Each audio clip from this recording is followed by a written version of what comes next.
Okay, everyone. I'm hoping that the recording is on again. We're just going to get started. So, welcome. We are now in chapter six. I adjusted the camera setting to hopefully give you guys a little bit more.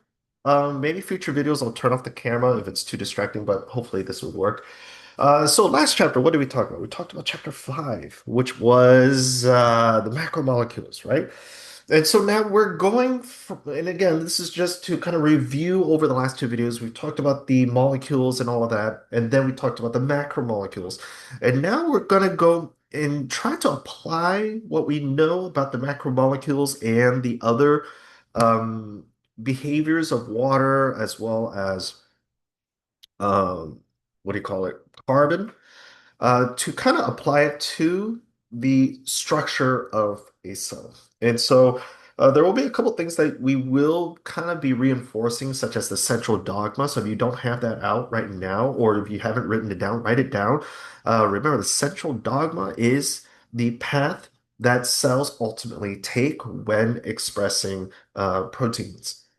It always starts from DNA. It goes from a DNA to an RNA and then an RNA to a protein. So that is the base blueprint of cellular life. I mean, all cells run this process because proteins is what we need to survive, in essence. It lowers our activation energy. We build enzymes from it. We're able to run metabolic process, and we want to be as efficient as possible. Again, we don't want to spend, you know, $500 on a sandwich, for instance. You want to spend $5 on a sandwich, not 500, right? The extra amount of money that you would spend, and this is kind of an analogy relating to energy, is just wasteful. And so that's the idea that our cells are undergoing. And so let's talk about the cell.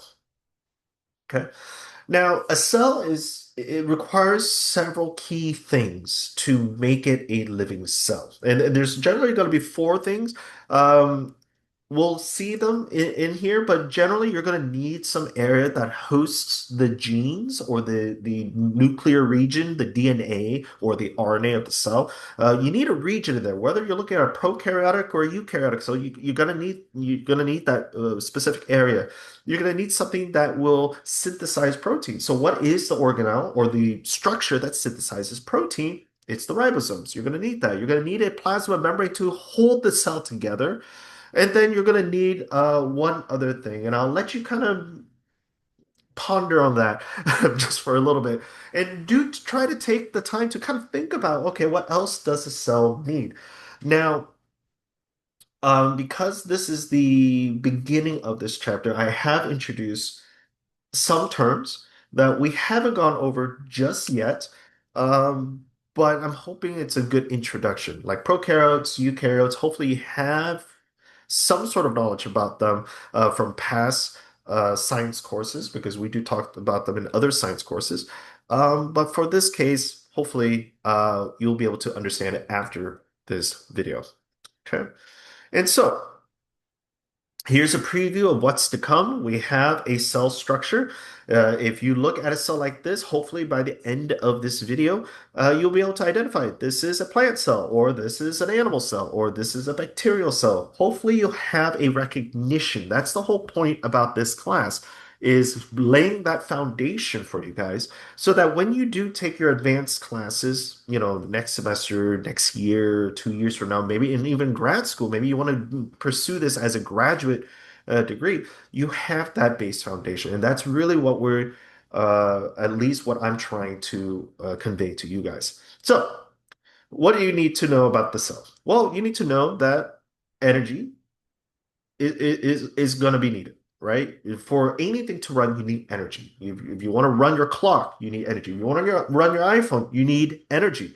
Now, for our case, in a biological setting, a cellular energy is what? And again, this is a review from past chapters. Cellular energy is ATP. So we need to find a way to make that. So that's first and foremost. So the cell needs to organize itself in a way that it can make that energy.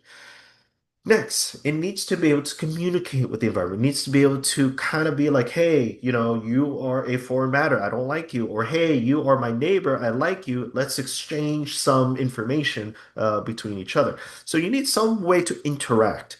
Another thing is you need to be able to store your genetic material. Your genes are your blueprint. Your genes is what runs your whole cell. Without that information, it's like me handing you a Linux computer and asking you to perform programming in a C sharp method or Python method, whatever. Okay. Like a lot of you guys might not even know what that means, right? So, if I don't give you an instruction manual, you have no idea what to do. And that is your genetic code. It's that instruction manual that tells the cell exactly what it's programmed to do, when it needs to do it, and in what circumstance. Okay. So, like I said, there are some commonalities between a prokaryotic and eukaryotic cell. Now, prokaryotes are your ancient cells or your bacterial cells or archaic cells. Now, these cells, I would say know the term pro and eu uh, as a prefix. I don't recall them off the top of my head.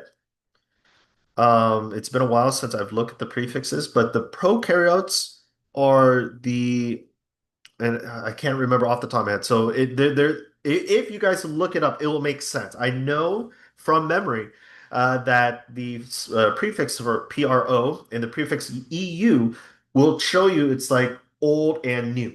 Right? Prokaryotic cells are like the old cells, and eukaryotic cells are the new cells. And it makes sense in terms of the evolutionary process. And so when we look at bacteria and we look at archaic cells, think of them as very simple, very small, very tiny in relation to eukaryotic cells, which are the plant and animal cells of today.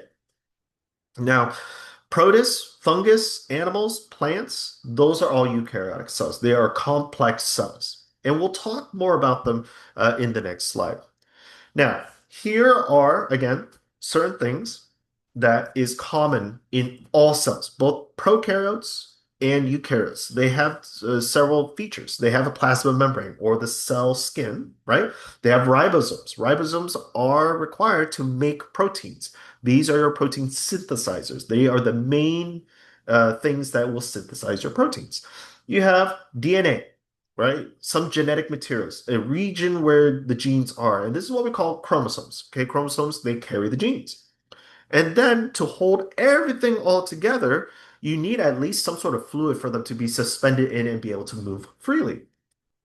And that is what we call your cytosol or your cytoplasm. Okay, it's a semi-fluid substance. It's slightly thicker. It's like aloe vera gel. If you want to think about the consistency, it's thick, but it's also fluid at the same time. It's more viscous. Okay. All right, so prokaryotic cells, they don't have a nucleus. Again, they're too simple. They're very small. And so we don't want something that is super, super bulky to interfere with it. An analogy, and you guys had 211 already, so hopefully this will make sense in terms of the ecological standpoint. So think of the earthworm and think of us as humans. Now, if the nucleus is the end all be all. It's the control center. It's your genetic storage, right? Of the cell. You can think of that in terms of analogy to us. It's like your cranium. It's your skull, right? Your brain is your control center, houses information that tells the rest of the body what to do. So your brain, in our example, the brain is like the nucleus of the cell.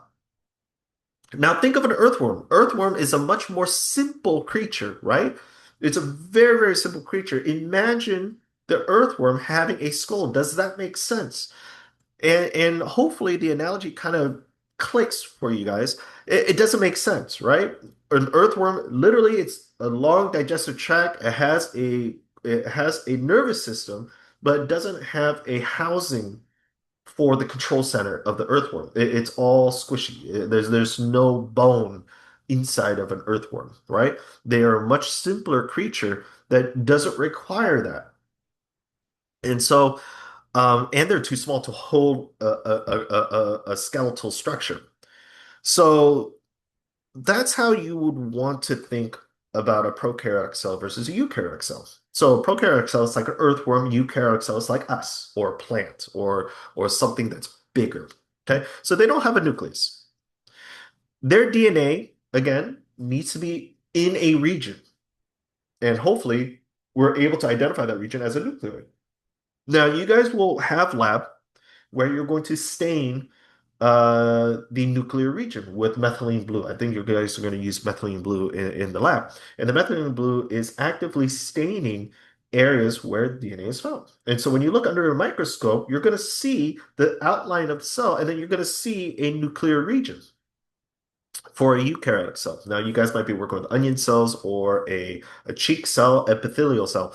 But a nucleoid or nuclear region, you're going to see that in an outline. Yes, we do have a nuclear region, but it is housed within a nucleus. So, uh, slightly off track, but back on track. So, DNA is in an unbound region inside a bacterial cell or an archaic cell, and that region is what we call a nucleoid, right? It's just an area. Okay. There are no membrane-bound organelles, and we'll talk about membrane-bound organelles in the next slides. And then there's the cytoplasm bounded by the plasma membrane. Again, it's that semi-fluid cytosol encompassed by the plasma membrane to hold it all in. Okay, it's like aloe vera gel. So we can take a look right here, and we see that we have a region where all the DNA is found. Yes, this is where your DNA is found. It's your nucleoid region. So you can see that right here in this micrograph that's been colorized digitally. And we can see that around this bacterial cell, right, you can see the plasma membrane in purple. And then you can see this orange substance all around. That is your cytosol. That is what how holds everything together in a fluid consistency. Now, one thing that's really hard to see on a TEM or transmission electron microscopy, okay, is the ribosome. Ribosomes are very, very tiny. They're a couple Daltons big, kilodaltons big. They're super, super, super small. And so it's really hard to see them in a TEM. We would need to go a little bit closer, maybe to even smaller than zero point 0.5 micrometers, maybe zero point 0.1 micrometers, maybe even smaller than that, into a nanometer range.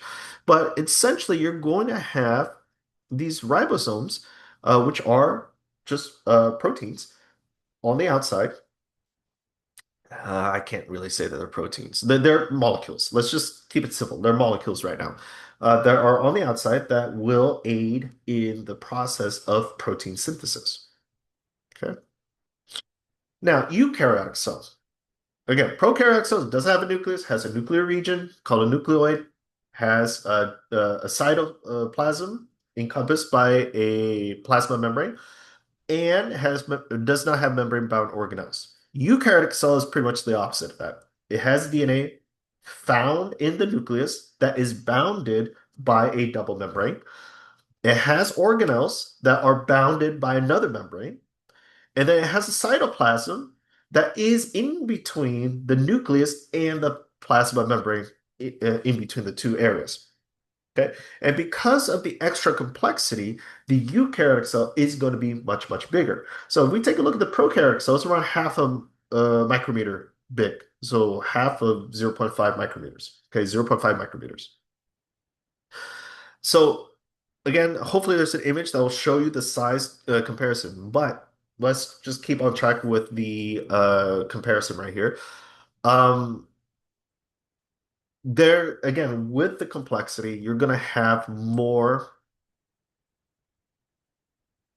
metabolic needs, right? The bigger you are, the more maintenance you have to have for your cell. And if your cell gets damaged, you need to be able to spend some energy to repair it. And that's what metabolism is. So metabolism, again, is just a process inside the cell that is either going to help repair it, build it better, or digest things down. So it's the building or digesting of molecules within. So that is again what metabolism is. And the plasma membrane again is skin. It's the skin of the cell. And just like our skin, we want certain things to go in, like food, water, oxygen. We want that to go in through the skin layer, but we don't want everything to go through the skin layer, right? So say that We're working in a mechanic shop and we've got all oil all over our skin. We don't want that to go permeate into our body. So there's going to be some selectivity, some specificity of what is allowed in and out of the cell, and that's the plasma membrane itself. And we know that the smaller things are, the more surface area they get to cover. And an example that I like to use all the time is just making coffee, right? So when we're talking about surface area to volume, again, the idea is to be as efficient as possible. If we want to extract something, we want to be efficient about it. And so if you look, and again, I'm going to go on another analogy here. Skip it if you want. But if you look at coffee, right, there's many different grind sizes of coffee. You have coarse grind, you have fine grind, you have espresso grind. Now, depending on the machine and depending on how quick you want that coffee, if you do a coarse ground coffee, you need to wait a little bit longer. Say that you're working with a French press. You got to let the coffee bean steep on a coarse ground for a much longer period of time, maybe 7 minutes, maybe 10 minutes, versus an espresso shot, which is extremely fine grind, right? Takes within, 30 seconds to push the water through at a high pressure and extract the caffeine in coffee. Now, why is that? Well, again, more surface area means water is able to contact the coffee much better, and with that is able to pull out things much faster. Okay. Again, smaller grind size means smaller distance for things to get extracted out of the cell. And if that's the case, it's going to be quicker. So our cells, in terms of volume and cell surface area, is going to be as small as possible, but no more small, right? Too small means that we can't house everything. Too big means it takes forever for things to move in and out of the cell. So it needs that balance. And as cell size increases, the volume grows, which gives it slightly more surface area. But again, the bigger you are, it does take longer for things to travel. So we do have to keep that in mind. Whew, that was a lot. All right. So what's on the plasma membrane? Well, again, when we talked about the lipid membrane, it's a bilayer. Okay. So the first thing that we're going to look at is the organization of the cell, is the skin of the cell, the plasma membrane. And what we can see in this image right here is we see the lipid bilayer. We've talked about this. We see the hydrophilic region on the outer sides of the membrane, and within the middle, the sandwich in the middle, the cream of the Oreo, right? We have the hydrophobic region. Now, ask yourself, why is it organized this way? Why isn't the tail on the outside and the head's on the inside? And it comes down to the environment. What is the environment? Is it mainly made out of water or is it mainly made out of lipids? And if you said it was water, you'd be correct. Again, we're 70% water. I'm a repeating record label here, right? I'm a repeating record. We're 70% water. So most of the outer environment is going to be polar.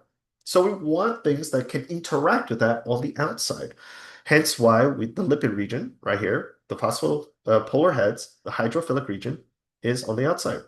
Now, again, we have these things right here. Now, if you guys take a look at the shape, don't even look at the plate, the description of, just look at the shape.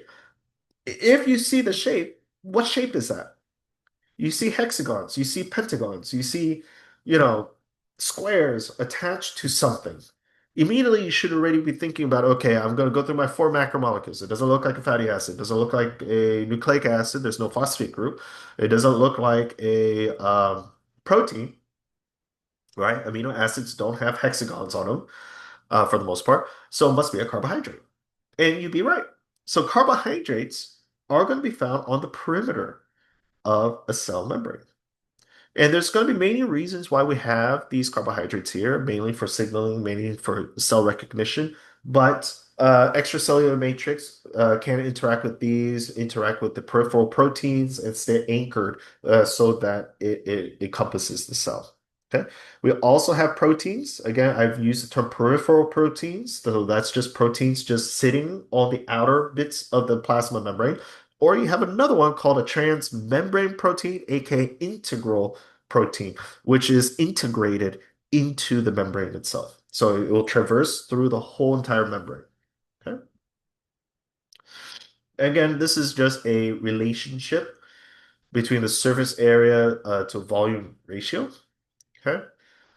So Oh, again, if you take a look at the relationship, if we have a huge cell that is, 5 units wide to 5 units thick, and we try to compare the ratio between surface area and volume, you're going to see that it's a much lower value. Versus if we just broke it up into 5 individual cubes at 1 to 1 to 1 dimensions, we can see that we have a much bigger amount of surface area, 750 units squared, and which will give us a value of 6 in terms of surface area to volume ratio, which is a lot more in terms of interactiveness with the environment, with water, with the nutrients, with the blood, etc. Okay. All right. So eukaryotic cell has internal membranes that divide the cell into compartments, the organelles.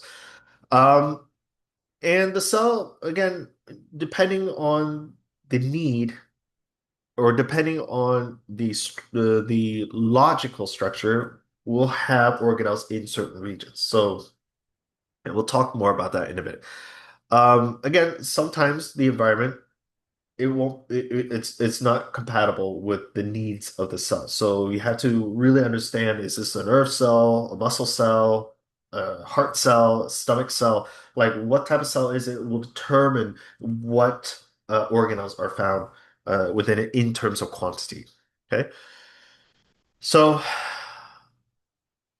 for the most part, when we're talking about eukaryotic cells, plants and animal cells will mainly have the same type of organelles found within them, with the exception of additional structures for either or.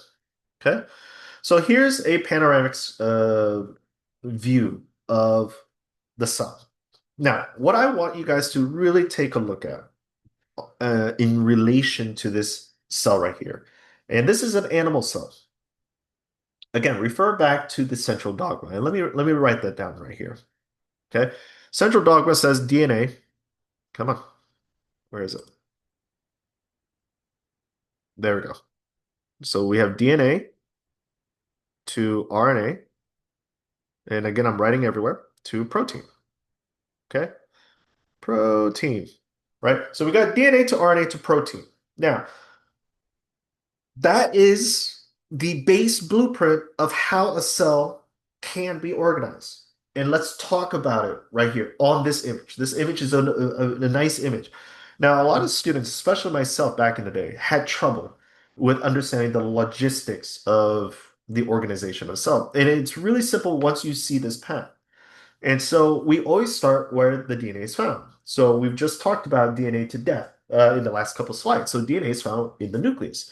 So if we take a look, you can see that the nucleus is found right here. And we can see it's in close proximity to the center of the cell. And it's massive. Again, it's housing all of that genetic material. And the more complex the creature, the more genetic material we got to work with. So we got to have a place to store it.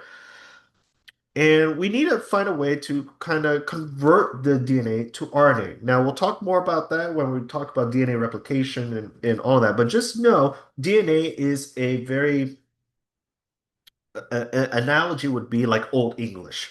It's a very, refined type of language, but in order to translate it into a modern day vernacular, we want to convert it, so to speak. So we want to go from Shakespearean English to today's English. So that's what the DNA to RNA is. That's just transcribing from Shakespearean language to modern English. And then from modern English to today's slang is like RNA to protein. That's the way I would like to kind of think about the central dogma. So DNA is housed in the nucleus. Now the question is, where is RNA made? Well, again, it doesn't make sense for RNA to be made over here, right? Is RNA going to be made at the peripheral of the cell? It doesn't make sense. DNA is all the way on the other end. And if you want to go from DNA to RNA, you want them to be very close to each other, just for efficiency's sake. So the site of transcription or the site of transcribing the DNA to an RNA language is going to be found at this region within the nucleus, right? Within the nucleus. And now I'm drawing it closer to the outer part of the nucleus because again, we want to make proteins. Now, if you guys remember what I said a couple slides ago, what makes the proteins? It's the ribosomes. And ribosomes are these little specks. So if we really take a look at this image right here, where are these little specks found?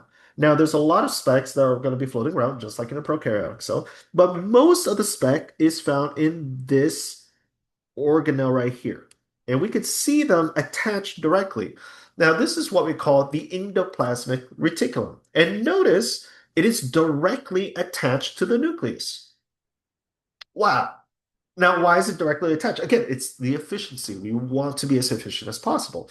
So the nucleus is the starting point. RNA, we're traveling out towards the edge of the nucleus because we're going from DNA to RNA. And then from RNA to protein, we're going to go even further outside the nucleus into the next organelle right in front, endoplasmic reticulum. So there's the starting point of the logic of the cell's um, organization. Okay. Now, from there, okay, you're going to notice that on the endoplasmic reticulum, and let me pull my pointer out here. You're going to notice on the endoplasmic reticulum, there are two components. There's the rough ER, where all the ribosomes are attached, and then we also have the smooth ER on the side. Now, these are all membranes, right? Rough ER has ribosomes attached to its membrane, and the smooth ER doesn't. So their functionalities are going to be slightly different. Rough ER modifies protein. Remember, ribosomes is what synthesizes, is the main crux of the synthesizing of the protein. The rough ER slightly synthesizes, but mainly modifies further the protein. Okay? And then from there, what do we do? Well, just like with any product, anything that we've made, right? You could think of the rough ER as the assembly line or the factory, right? The ribosomes are the assemblers, the factory workers, right? Now, once you finish making a product, where does it go? Does it stay in the factory or do we got to ship it to a mailing center? And the idea is we got to ship it to a mailing center. So what's going to happen? We need to transport our finished protein to the cell's mailing center so that it can be dispersed throughout the rest of the cell. Now, does it make sense for the mailing center to be far away or close by, right? It makes more sense for you to have an in-house mailing center. And so take a look at where the Golgi apparatus is. The Golgi apparatus is your mailing center. So your ER, right? Your nucleus is here. You travel out where RNA synthesis starts to be, more prominent. And then you go to the rough ER, which is directly outside. And then the Golgi apparatus is right outside of that. All right. Again, this is a still image. Things are moving around all the time, but we have a Golgi apparatus, which is your mailing center. Okay. And then from there, we want to ship it out. And to ship it out, we need delivery trucks. We got to, take it back. We got to recycle it if the product is defective. So this is the region where this all happens. And we can see our little, you know, transportation device right here is what we call a vesicle. Now I'm introducing a lot of these terms right now. We'll have it in the next several slides. But I want to, really nail in the point that there is a logic behind the organization of the cell. Okay. And you're going to also see these next bit, the mitochondria. Now, a lot of times students will have this misconception where there's only one mitochondria or one chloroplast in the cell, and that is not true. You're going to have multiple mitochondria or chloroplasts or chloroplasts, depending on the need of the energy consumption, right?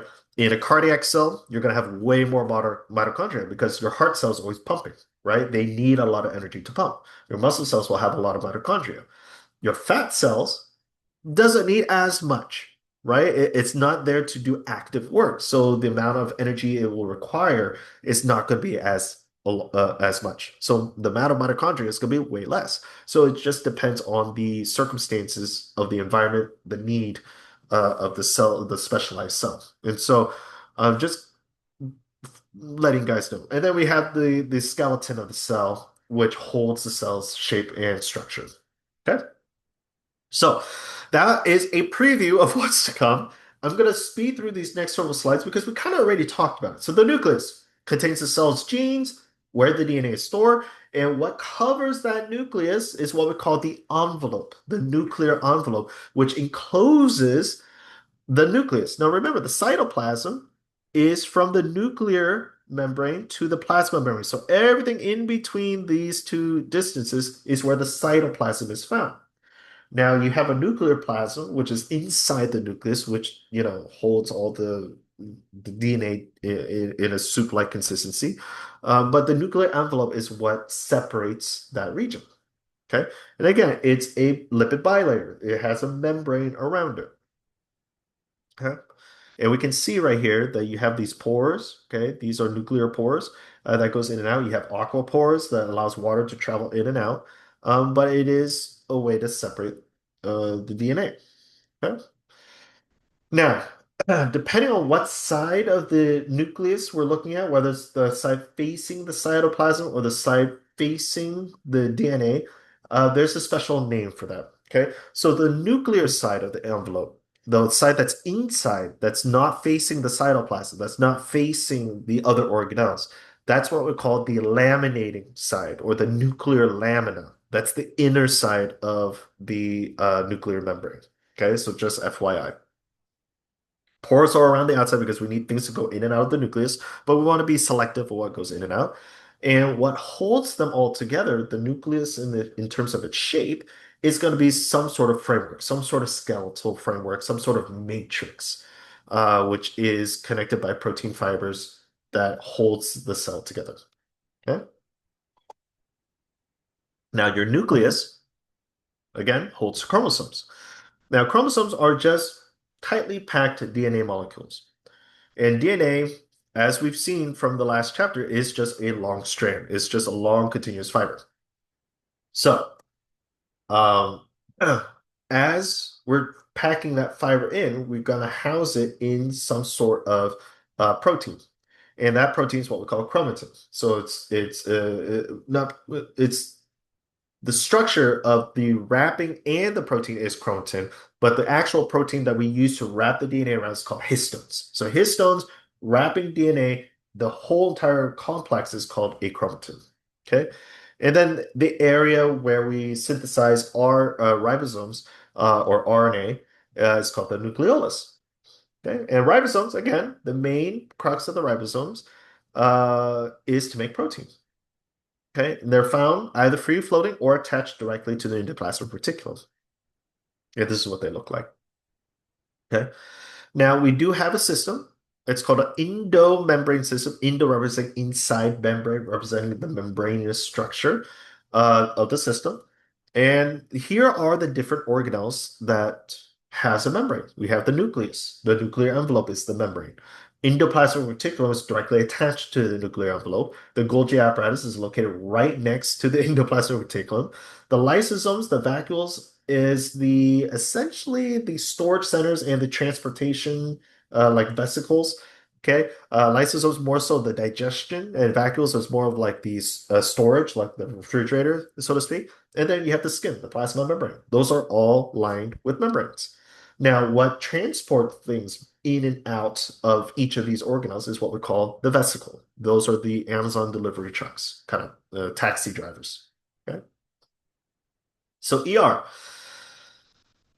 Again, main functionalities of the ER. Let's talk about it. Smooth ER. Main point, again, smooth, has no ribosomes, but it's a membrane. So the functionality of it is to make more membranes, make lipids, detoxifies, and stores calcium. Okay. Rough ER builds proteins or modifies proteins. Okay. It will secrete glycoproteins where it has sugars directly attached to the protein. Is the membrane factory for the cell. Okay. Golgi apparatus. Again, it's you can call it Golgi cisternae, Golgi apparatus. The whole complex itself is a Golgi apparatus, but it modifies products in the ER. Okay, manufactures different types of macromolecules, and sorts and packages materials for vesicles. Okay, the male cell. And there's going to be two sides of it. There's cis side and the trans side. The trans side against transversing is the opposite end. The cis side is right next to the Golgi apparatus. It's right next to the ER. Okay. Lysosomes. They're the digestive vesicles. They're essentially vesicles with digestive enzymes within them, and they are used to digest macromolecules. Okay, so the inside of a lysosome is going to generally be more acidic. So when you digest things, when you eat things, right, it goes to your stomach, which is acidic environment. Lysosomes are the stomach of the cells. Okay, and you guys can read off the PowerPoint here. So when we are digesting things, we call this phagocytosis, and we'll talk more about this in chapter 7. But phagocytosis, again, is we're engulfing things, and generally it has food in them, and this is what we call a food vacuum. So phagocytosis brings things into the cell. It generally is food, and then it's left as a storage. So it's like you bringing in, packaged bread into your home, right? It stays in a package. Now, we don't start eating it until the lysosomes fuses with the food vacuole and starts digesting. Okay. So food vacuoles, through the process of phagocytosis, they're bringing the food into the cell, but we don't digest it until the stomach attaches to it. Okay. And this is just an example of that. Vacuoles are large vesicles that are made from the ER and Golgi, and they perform a lot of functionality, especially in plant cells. Okay, so you have food vacuoles that are formed through phagocytosis. You have contractile vacuoles where we expel water from the cell, mainly in protist that lives in a watery environment. And you have the central vacuoles where it brings in water, right, to hold the shape of the cell. Okay, so here's an example of a plant cell. Okay. Now, mitochondria and chloroplasts, again, mitochondria's main point is to take in oxygen and make cellular energy. That energy is ATP. Now, the chloroplast is the antagonist process of the mitochondria, and they're generally going to be found in autotrophic um, cells, mainly photoautotrophic, which is light derived cells or light using cells. And so the chloroplast converts solar energy into usable sugar fuel. So it takes carbon dioxide and solar energy with water and converts that into a sugar source. And that's mainly the process that our plants and algae uses to get food. Okay. Peroxisomes, again, are like lysosomes, but they contain oxidative process that helps in the digestion as well. Okay. Now, mitochondria and chloroplasts are unique because they have their own DNA. And this kind of entails into the endosymbiotic symbiotic theory. It's kind of misspelled here. Endosymbiotic theory. And it's the idea that our eukaryotic cells didn't have a way to convert solar energy into sugar or sugar into usable cellular energy. So we actually, as cells, engulf these archaic cells, the mitochondria and chloroplasts, to work with us. And over time, we built a positive win-win relationship with these archaic cells. We're like, we'll house you, we'll protect you, and we'll feed you things. In return, you give us energy or you make food for us, give or take. Okay. And that's how the relationship was formed. So again, it's the idea that we engulf them, we envelop them into their own membrane. There's a double membrane, and then they have their own DNA, their own ribosomes, and they can grow and reproduce independently from us. So they have their own cellular process. You guys don't need to know about that cellular process, but just know that they have their own DNA. And for you guys, if you're interested, your mitochondrial DNA will only ever match your mother's. Okay. And the reason why is because your mother is the one that had the egg cell, which contains all that information. Your father's DNA is just the sperm cell was just DNA. That's all that was contributed. But it's the mother cell that contained all the extra bits, the organelles, and all of that. So your mitochondrial DNA will always match your mother's DNA, unless there's some anomaly. but that's just a fun tidbit. Okay. And here's the idea of the endosymbiotic theory. Okay. Now, the structure of the mitochondria, which we'll talk more about during the cellular respiratory chapter, just know it's a double membrane. There's an outer membrane and an inner membrane. Okay. And it's folded in, uh, the membrane is folded in on itself. And this is what we call a cristae. It kind of looks like a small intestine's villi, but it's a cristae. And again, the reason why there's folds is to increase the surface area.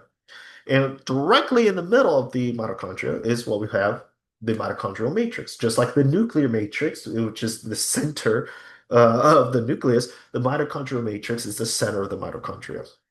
Okay. And again, here is the cristae, that folded region. The empty region inside is the mitochondrial matrix. You can see the outer membrane and then the inner membrane, and in between them, there is going to be an inner membrane space. Now, you can see that there are little tiny ribosomes floating around. Again, you need ribosomal uh, uh, processes to make the mitochondria function properly. And here you can see nuclear DNA, mitochondrial DNA. So it's a pretty interesting dynamic for the mitochondria. Now, chloroplast, on the other hand, contains a organelle called thylakoids within them. And thylakoids, or structure, not organelle, but structure, thylakoids are just membranous stacks of rhodum. Don't get too caught up on the terminologies right now. Just understand that it's a different structure from the mitochondria because of the solar radiation that it needs to absorb to run properly. Now, the stroma is the internal fluid of the chloroplast. So it's not like a cytosol. We especially call them stroma. And chloroplast is, one of the groups of the plant organelles that what we call plastids. Okay. And this is what it looks like. So there's still an outer membrane, there's still an inner membrane, but there's an additional thing that is also curved, just like the cristae in the mitochondria, but we call this the thylakoid or the Gram stack. Okay? Now, peroxisomes, again, has peroxide in it. It has hydrogen peroxide or creates peroxide. And these are metabolic organelles, vesicles that, will make hydrogen peroxide to neutralize or oxidize things within the cell. Sometimes we need some oxidative process. Okay. Function of peroxisomes, again, the main point is to break down fatty acid through a beta oxidative process. Beta just representing how we're cutting the fatty acids, where we're generally cutting off two carbons, but this is more of a organic chemistry type of process. And we have glyoxysomes, which are fat storing tissues in plants, plant seeds, which converts fatty acids to sugars when the seed needs to grow. Okay? Oh, by the way, the liver is mainly responsible for detoxifying alcohol and other harmful compounds inside your body, so it has a lot of peroxisomes in it. And guess what organelles is predominantly made in or made up in the liver? The liver is very smooth, right? It's very squishy. So smooth ER is going to be a big component of the liver's property. And last but not least is the cytoskeleton. Okay. Now, this cytoskeleton is just a network of fibers extending through the cytoplasm. And there's three main ones: the tubes, the filaments that are microfilaments, and then the intermediary filaments. And again, their whole point is the cell structure and activities is to hold the cell together and to anchor the organelles in their proper place so it doesn't float around and become more inefficient. Here's an example of an image. It's a beautiful light microscopy. I highly encourage you guys to look it up on YouTube, the different types of light microscopy, and you can see things move in real time. So it's really, really fascinating. But to move things from one end to the other, we need a helper. We need a protein called a motor protein that aids in that cell mobility. And these motor proteins, you can think of them as like little feet for the vesicles, little feet for different organelles to move back and forth. Okay. Now they'll travel on a rail system or on a cytoskeletal network, but just know that to move things around, you need motor proteins. And this is just an example of what they look like. Okay, so microtubules, tubes are biggest, and they're going to be the main crux of the shape of the cell and the cytoskeleton that kind of really holds big organelles, moving it, etc. But just know that they're the thickest one. The microfilaments or the actin filaments are the smallest ones, and the intermediary, again, is in between those two. And here's just some functionality summary of the three. We'll talk more about it in the later chapters. So again, microtubules, very big, 25 nanometers to 200 nanometers to 25 microns. Just it's huge. Okay. Function, building the shape of the cell, moving of the organelles because they're big and sturdy, and chromosomal movement during mitosis and meiosis. Okay. Now, to move chromosomes during mitosis and meiosis, we're going to introduce the term here, the centrosomes and the centrioles. Centrosomes, just like histones well, I shouldn't say somes, but just know the centrosome is the overall structure. The centrioles is the actual starting point where the microtubules will attach to. Okay. So here's an example of the centrioles. The microtubules will emerge from these centrioles, and the whole complex itself is what we call a centrosome. Microfilaments, very small, very tiny. They're made up of actin subunits, repeating actin subunits from a positive and negative conformation. Just know that they will form the cortex inside a plasma membrane to help support the cell shape. So they're really important. They're not going to be present all the time just because it's easily because they're made up of these repeating subunits, we can break them down and build them up when needed. But just know they help in terms of muscle contraction, they help in terms of intestinal process, they help in terms of the supporting cellular shape as well. But it's needed depending on the circumstance in the environment. So here's an example of the microfilaments holding the microvilli here inside the intestinal tract. And the intermediary filament is what helps anchor and connects everything to the rest of the cytoskeleton. Okay. Now, again, microfilaments with the myosin, it's another protein that is interacting with the microfilament. And how a cell moves is through the contraction of these molecules. Now, when we're talking about cell moving, crawling from one end to the other, we call this um, process pseudopodia. Pseudo representing false, podia representing pertaining to the feet. So it's a false foot kind of thing. So that's why we call it some pseudopodia because the cell truly doesn't have feet, but it has something similar to that. Okay. And then we have cytoplasmic streaming in plants. Okay. And here's an example of that. And then last but not least is intermediary filaments, which are more permanent. Again, actin filaments and microtubules are repeating subunits. Intermediary filaments, they're in their own category, but they help support the cell shape and fix the organelles in place mainly. Okay, and then the cell wall is made out of extracellular matrix. It covers the cell in insoluble fibers. We have the primary cell wall, the middle lamella, and then the secondary cell wall. So all of these are interacting together to kind of glue the cell together. Again, we want the cell to stay put. We don't want them to kind of float away. So the primary cell wall, which is found on the inside, is going to be very flexible. It's going to be secreted first, and then the middle lamella glues cell walls together. They connect the primary cell wall to another cell wall and hold them together. The secondary cell wall is added to reinforce the primary cell wall. And this is an example of what it looks like. So look at how the middle lamella right here is connecting all the cells together.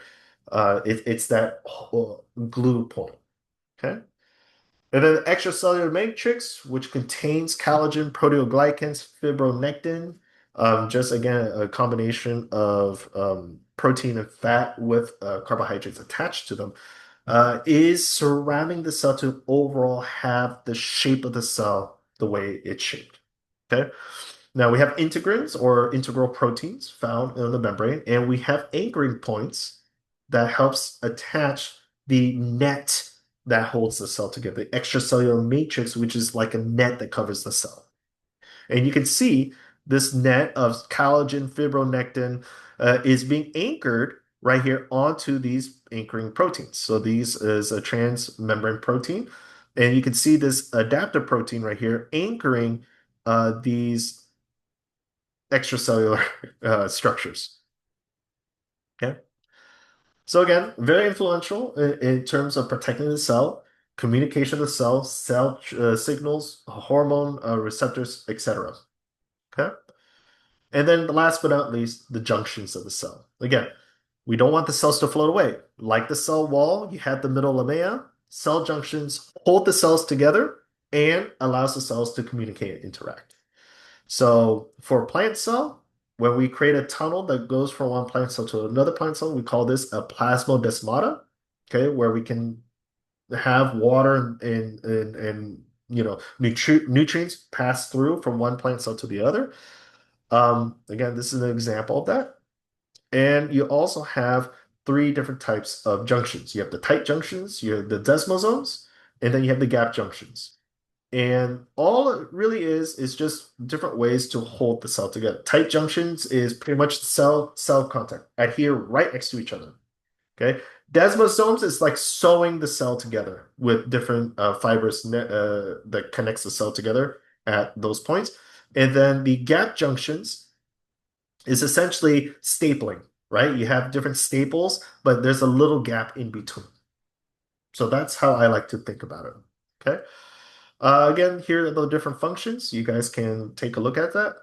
But hopefully, this all makes sense. And again, these are just different ways that the membrane and the proteins interact in our cells and plant cells. All right, so that's it for today. Hope you guys enjoyed this lecture. It's a quick review, but we'll go into more details in the later chapters. So until then, I'll see you guys in the next video.